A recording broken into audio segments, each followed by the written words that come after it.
2026 या नवीन वर्षाच्या पहिल्याच दिवशी शिर्डीच्या साई चरणी तब्बल 80 लाखाचं हिरेजडित मुकुट अर्पण करण्यात आले। नवीन वर्षानिमित्त शिर्डीमध्ये खूप गर्दी असते, कारण की साईंचं दर्शन घेऊन लोकांना नवीन वर्षाची सुरुवात करायची असते।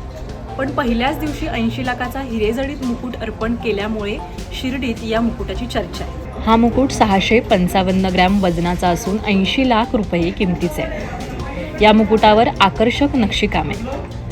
हरियाणाच्या फरीदाबादमध्ये राहणाऱ्या साई भक्त प्रदीप मोहंती यांच्याकडून हा मुकुट अर्पण करण्यात आला आहे। या मुकुटामध्ये 585 ग्रॅम शुद्ध सोनं आणि 153 कॅरेटचे मौल्यवान हिरे लागलेत। साई संस्थांनीही साई भक्त प्रदीप मोहंती यांचा सत्कार केलाय।